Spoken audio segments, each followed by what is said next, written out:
Bonjour à tous. Alors, écoutez, on reçoit toujours de la part des médecins pas mal de mails. Les infirmières aussi nous envoient des choses. Donc, DGS urgent, comme d'habitude, lundi 15 mars à 20h55. Parce que tout le monde sait qu'à 20h55, il y a énormément de médecins dans les cabinets.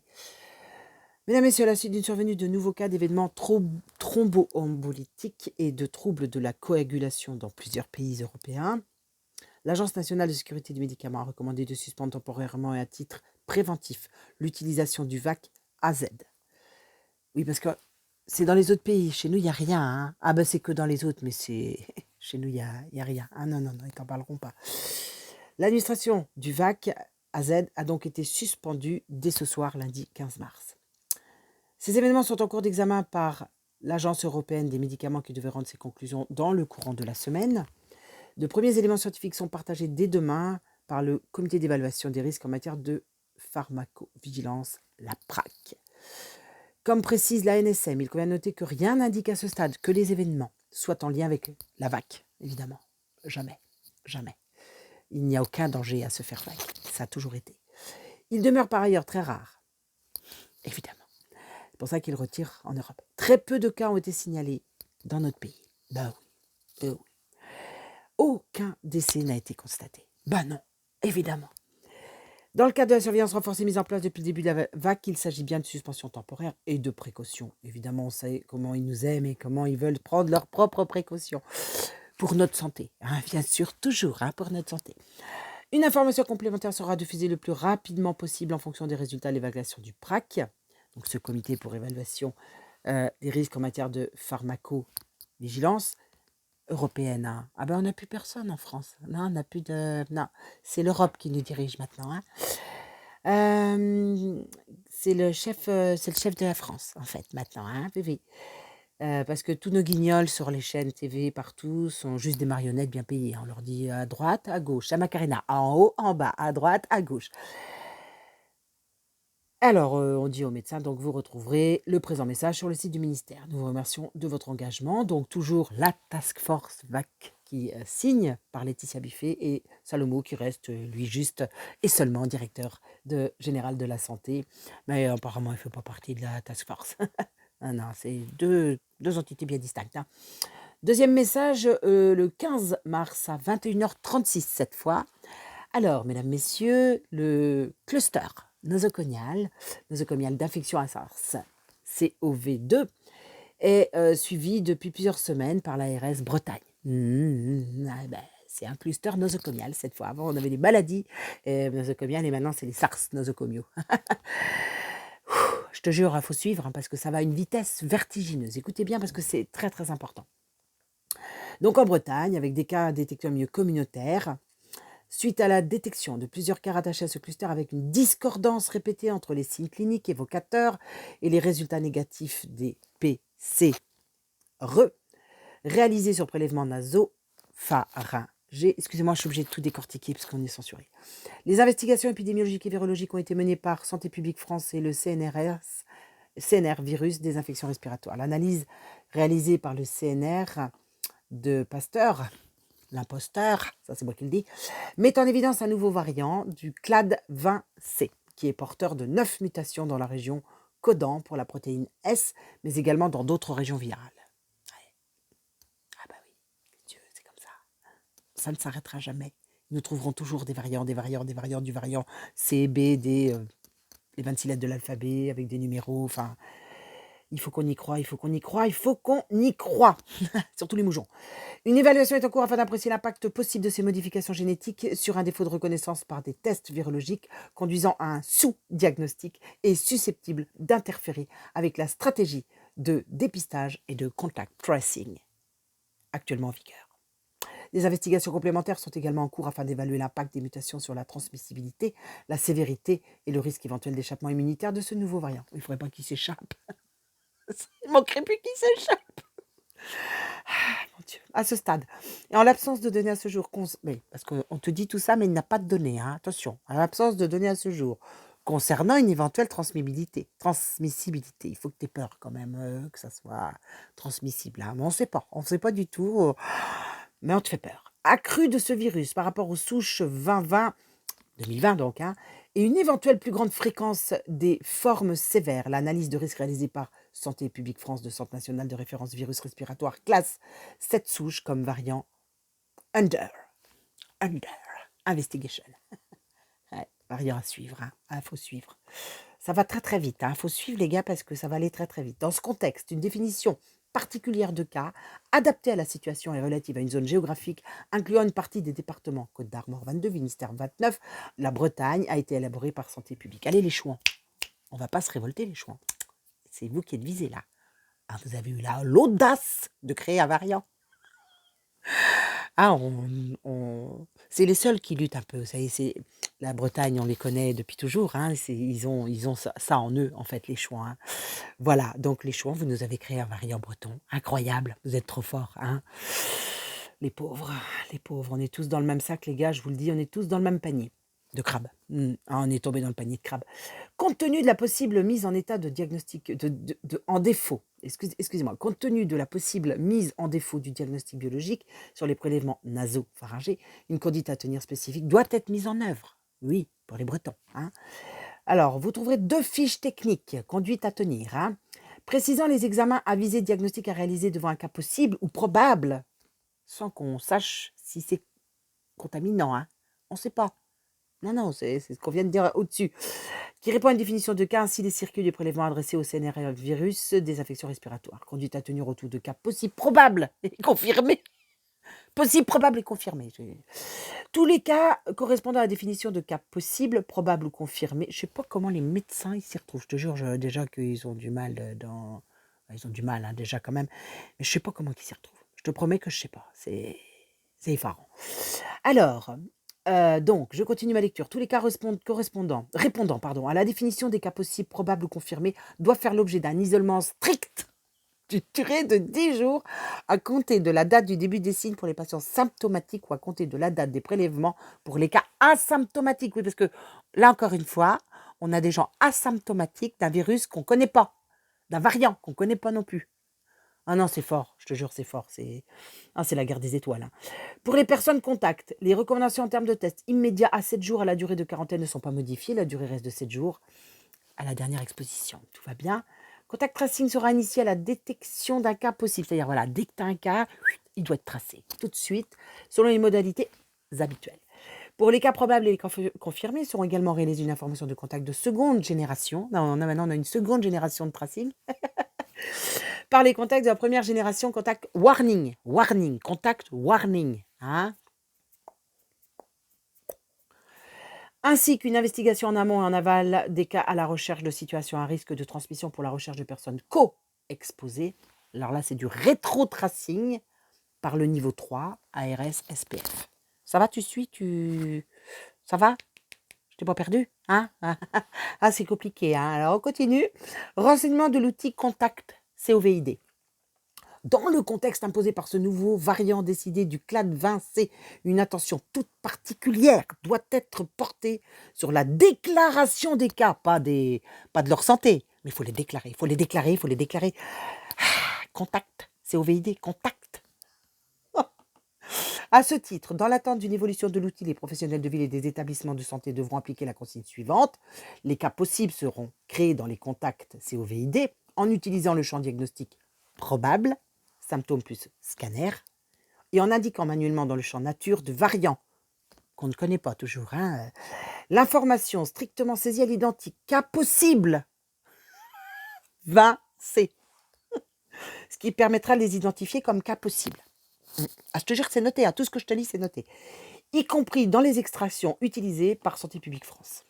On continue, les cas probables pourront être enregistrés en utilisant le champ diagnostic ci-dessus, probable, symptômes plus scanner, et en indiquant dans le champ nature de variant l'information cas probable, cette fois, 20C clinique. C'est pas la même chose, impossible, probable, pas du tout pareil. Hein. Du tout. Hein, sortez vos dictionnaires. Hein. Ah oui, sortez, j'espère qu'ils ont autre chose que le Vidal parce qu'ils ne vont pas y arriver. C'est-à-dire à présent les lésions visibles et tomodensitométrie thoracique évocatrice de COVID-19. Ou cas probable 20C épidémiologique, c'est-à-dire disposant d'un contact à risque avec un autre cas possible probable ou confirmé d'infection par ce variant du clade vincé. Ou, attends, parce qu'il y a beaucoup de cas quand même, appartenant à un regroupement de ces cas possibles probables ou confirmés. Ah, faut bac plus 30. Ah ben là, faut bac plus 30. Concernant les cas confirmés, la question se pose de pouvoir tracer a posteriori la présence du variant dérivé du clade vincé, parce qu'on a un dérivé en plus. Ah, on est dans une panade épouvantable. On a un dérivé en plus. Attends, j'en perds mes lignes, j'en perds mes lignes. Alors attends, je reprends. Attends, t'énerve pas, je reprends. Concernant quoi confirmer, la question se pose de pouvoir tracer a posteriori, donc la présence du variant dérivé du clade vincé à l'issue du séquençage. Cette information pourra être indiquée dans le champ diagnostic en modifiant probable, symptôme plus scanner, par résultat RT-PCR confirmé positif. Et en indiquant bien sûr la nature du variant. Variant vincé confirmé par séquençage.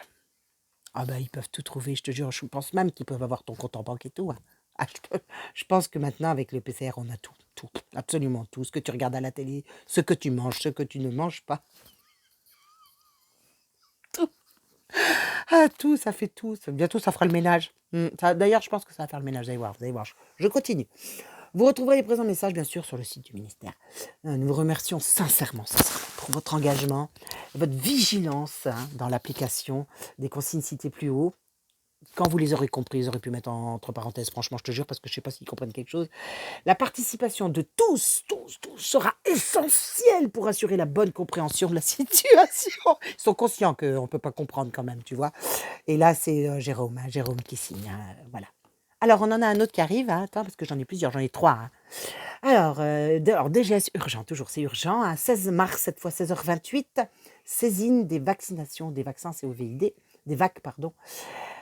Nous avons constaté dans un certain nombre de régions que les VAC réalisés dans l'outil VAC COVID sont renseignés avec un retard qui s'élève parfois à plusieurs jours,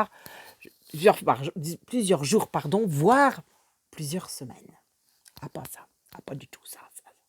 Il est rappelé, écoute un petit peu, il est rappelé la très grande importance d'une saisie en temps réel, dans la journée. Qu'est-ce que vous foutez? On ne peut plus tracer les gens là. Des VAC dans l'outil. Alors, cette saisie constitue en effet un impératif de santé publique. C'est toujours un impératif, toujours. Des renseignements fournis dans VAC COVID sont nécessaires en cas d'effet indésirable lié à cette VAC. Il y en a tellement, en plus, il faut quand même... Attends, il faudra peut-être les noter quand même. Une condition essentielle du pilotage de la campagne. C'est essentiel. Les gens doivent être tracés. C'est essentiel, comprenez-le. Notamment pour l'anticipation du besoin en deuxième dose. Eh ben oui, il faut qu'on les commande, déjà qu'on les reçoit pas quand on les commande. Si en plus on les commande pas parce qu'on n'a pas su combien il y en avait qui étaient vagues et puis que c'est un bazar sans nom. Faites les choses correctement les gars. Qui pourraient être sous-évalués en cas d'erreur de saisie ou de saisie trop tardive. Ça va être de la faute des médecins. Je te jure, ça va être de la faute des médecins. Les saisies ultérieures des VAC dans VAC COVID doivent être réservées aux situations exceptionnelles. Attention, là, il ne faut pas faire du n'importe quoi. Il est demandé à tous les personnels impliqués dans la campagne de vaccination de bien vouloir intégrer sans délai les données passées qui n'auraient pas encore été saisies, puis de renseigner les VAC en temps réel dans la journée à l'avenir. Peut-être falloir obéir un peu, les gars. Il est demandé aux ARS, aux établissements hospitaliers pivots qui fournissent les centres de VAC de bien vouloir diffuser ce message à l'ensemble des responsables de centres et les personnels impliqués dans la VAC. Bon, ça, pareil, tu retrouves tout sur le ministère en vous remerciant vivement de votre mobilisation. Donc là, on retrouve la Laetitia, la task force VAC, avec Jérôme, toujours mon petit Jérôme qui est présent. Alors, attends, parce qu'il faut quand même qu'on récapitule les choses, là, qu'on récapitule aussi, parce que c'est quand même beaucoup, ça fait beaucoup. Alors, on n'a pas de VAC, il faut qu'on en soit conscient. Et en plus, le peu de VAC qu'on a actuellement ne sont pas déclarés. Je ne sais pas quels chiffres on nous montre, je ne sais pas, je te le demande, je ne sais pas d'où viennent les chiffres. Alors, on a d'autres infos, maintenant j'appelle ça les infos. Une infos, plus grave encore, qu'on a reçu de Belgique, d'accord? C'est Moderna. Là commencent les nouveaux essais de VAC, hein, COVID, sur les enfants. Oui, sur les enfants, bien sûr. Les nourrissons. Oui, oui, oui, bien sûr, normal, tout va jusque-là, tout est normal. Les plus jeunes auront 6 mois. C'est des nouvelles du premier fabricant de VAC américain qui teste sur les bébés. Ils testent, oui, oui. Et ils ont lancé des essais sur les enfants à partir du mardi 16 mars 2021. Mais ça va, sinon ça va. C'est ABC News qui rapporte cette nouvelle. Alors, cette société Moderna américaine qui est devenue la première société d'ailleurs à le faire. Les détails de ça, c'est qu'elle a annoncé mardi qu'elle avait entamé son processus de test sur des enfants de 6 mois à 12 ans, je crois, aux États-Unis, au Canada. D'ailleurs, bonjour les Canadiens, vous m'envoyez toujours plein d'infos, merci à vous, j'en profite. Et alors, le docteur Jacqueline Miller, qui est un pédiatre renommé, responsable du domaine thérapeutique de la Société pour les maladies infectieuses, a déclaré à Good Morning America que la première partie est l'endroit où nous trouverons la dose appropriée du VAC. Les enfants ont souvent besoin de doses plus faibles que les adultes et nous voulons nous assurer de trouver la meilleure dose. Oh oui, n'en doutons pas. Elle a également noté que les essais du premier cycle commenceront dans le groupe d'âge de 6 à 11 ans, suivis par des enfants âgés de 2 à 6 ans, et enfin de 6 mois à 2 ans. Le docteur Steve Plimpton, chercheur principal de l'étude de Moderna, a déjà entamé le processus d'inscription des patients pour l'essai, et nous allons non seulement profiter aux enfants en les faisant vac, mais maintenant nous allons également protéger ceux qui sont autour de ces enfants, les enseignants, les parents à la maison, les grands-parents. Une des parents, Rachel Guthrie, a déclaré qu'elle avait inscrit 2 de ses enfants au process et je pense que c'est très important. Ouais, je pense, parce que, elle dit: «Alors je pense que c'est très important, car nous sommes exposés à des personnes qui pourraient être immunodéprimées et qui n'ont pas encore eu l'occasion de se faire vax». Quoi d'autre? NPR a rapporté que dans l'étude, des chercheurs donneront 2 injections à 28 jours d'intervalle ou des placebos salins pour d'autres enfants. Les enfants qui le reçoivent recevront une des 3 doses possibles, 25 microgrammes à 100 microgrammes. Soyons fous, soyons dingues. La même dose, je reste, je mets une petite barrière parce que sinon je vais pleurer les enfants, je vous le dis, donc j'essaye de vous faire rire de toutes ces horreurs qu'on nous fait vivre depuis tellement de temps. Donc cette dose a reçu une autorisation d'urgence. Ah ben ils ont des autorisations d'urgence, hein. Alors ils ont reçu une autorisation pour une utilisation chez l'adulte de la Food and Drug Administration en décembre. Voilà. Alors Jacqueline, la petite Jacqueline Miller, c'est une pédiatre diplômée de l'université de Northwestern, formée à l'hôpital de Philadelphie. Elle a rejoint Moderna en 2020 en tant que responsable du domaine thérapeutique pour les maladies infectieuses. Voilà, elle est à fond, à fond. Je te jure, elle est à fond. C'est quand même un truc de fou. Alors, il faut savoir qui est ce labo. La biotech américaine à l'origine du premier vac expérimental contre la COVID de Moderna. Je fais exprès de modifier tous les noms, vous l'avez compris. Tout ceci est dirigé par un Français qui s'appelle Stéphane Bancel. Qui s'est spécialisé dans les traitements à base d'ARN. Oui, il aime bien. Et puis cette technologie, du coup, est à l'origine de la fabrication de ce premier vac. Et il est testé sur un groupe de 45 patients sains aux États. Bah oui, on teste sur les sains. Hein. S-A-I-N-S. Les autorités appellent tout de même à la prudence. Oui, un petit peu quand même, un petit peu à la prudence, parce qu'il faudrait quand même un an et demi à l'époque, hein, c'était en 2019. Voilà, Stéphane Bancel, eh bien lui, il vaut aujourd'hui, écoutez bien quand même, hein, il est né en 72 à Marseille. Ah, il n'y a pas de hasard quand même. C'est un homme d'affaires milliardaire. Hein, il est milliardaire français. Il a été propulsé président, directeur général et propriétaire à 9% de Modern Therapeutics, société américaine de biotechnologie. Et en 2020, alors que le cours de l'action augmente à la nouvelle de l'imminence d'essais humains de phase 2 pour son potentiel VAC COVID, ses parts en font un milliardaire en dollars. le 18 mai, lorsque le cours de l'action atteint 80 $, sa part de 9% atteint, de 9% seulement, 2,5 milliards de dollars.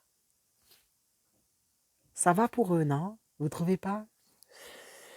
Il fait partie évidemment des Young Global Leaders. Qu'est-ce que ça rapporte, les vagues? Ça soigne pas, mais ça gagne bien. Ça soigne pas. Ça soigne moins, ça gagne moins que les plantes et l'homéopathie.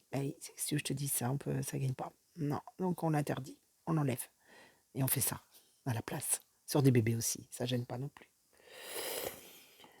Alors, en ce jour du 17 mars 2021, la France retire les militaires déployés. On apprend ça aujourd'hui. C'est pour faire des liens, en fait. C'est pour que vous fassiez des liens avec tout ce que je viens de dire. Parce que les gens, ils n'arrivent pas forcément à faire des liens. Donc, elle retire les militaires déployés dans le cadre de l'opération Sentinelle. Aujourd'hui. Oui, comme par hasard, on n'a plus de menaces terroristes. Vague, sûrement, je ne sais pas. Plus de menaces. Et alors, cet article décrit que l'armée de terre se prépare à des conflits plus durs, beaucoup plus durs, et veut rajouter l'armée de terre avec... que l'armée de terre, avec l'opération Sentinelle, c'était ceux qui luttaient contre le terrorisme en France, a un dispositif depuis quelque temps en place qui est très très réactif, qui est vraiment en capacité de renforcer et d'ajuster les moyens à la demande du gouvernement. Et ce même article explique que quelques 4000 militaires peuvent être déployés en moins de 48 heures. C'est le général Vincent Guyoni qui le dit. Voilà. Quand vous faites le lien avec le VAC, vous commencez déjà à mettre en place les choses. D'accord? On retire 4000 militaires d'un côté pour les mettre où? Posez-vous la bonne question. Ils vous disent vouloir sauver vos vies, vouloir arrêter, stopper tous les virus, les variants, et que grâce à l'armée, ils vont gérer la crise COVID. De quoi parle-t-il? Pardon. Les journalistes comparent la crise organisée COVID avec la guerre d'Algérie, la guerre d'Indochine. Ils vous préparent. Ils vous préparent à accepter l'inacceptable. Ça, on le sait depuis longtemps. Ils vous préparent à accepter aussi les militaires dans vos rues pour autre chose que les attentats qui n'existent plus désormais. On n'en a plus besoin, vous avez déjà peur. Et peut-être à circuler dans les centres, VAC, INO, à gérer les confinements futurs, peut-être les checkpoints, mais en tout cas certains, la nouvelle crise alimentaire qui s'en vient. Nous l'imposer maison après maison, ce VAC peut-être, qui sait? Je ne sais pas. Mais pour moi, avril risque d'être la chute de notre pays. La chute véritable de toutes les entreprises qui vont fermer, se casser la figure. Un reconfinement s'annonce, l'armée se déplace. Réveillez-vous. Réveillez-vous, on peut encore agir. On peut encore arrêter tout ce massacre. Mais c'est l'heure de se réveiller, c'est plus que l'heure de se réveiller. Si on déplace des militaires, croyez bien que c'est pour les mettre autour de Paris, parce que c'est là que ça commencera. Et c'est ce qui est en train d'arriver. Et c'est ce qui va se passer. Je l'avais annoncé, je l'avais dit, sortez des villes, faites des stocks. C'est en cours, mes amis, c'est en cours. Pardonnez-moi, j'en perds ma voix. Mais je crois qu'il faut vraiment que vous preniez conscience que ça va bientôt se mettre en place. Et quand ce sera en place, ça va être compliqué. Compliqué. Rejoignez-vous et préparez-vous. Je ne veux pas être alarmiste, c'est pas mon but. Je suis juste consciente de ce qui est en train de se passer et de ce qui est en train de se jouer. Et si on vous compare le COVID à la guerre d'Algérie, à la guerre d'Indochine, si votre président, parce que moi je n'ai jamais voté, je ne peux pas l'appeler mon président, vous parle de guerre, c'est bien parce que c'est contre nous, leur peuple, et qu'ils n'ont jamais eu envie de vous soigner. Gagner beaucoup d'argent pour faire croire qu'ils le font, oui. Mais ce n'est pas pour notre santé. Courage à tous. À très bientôt.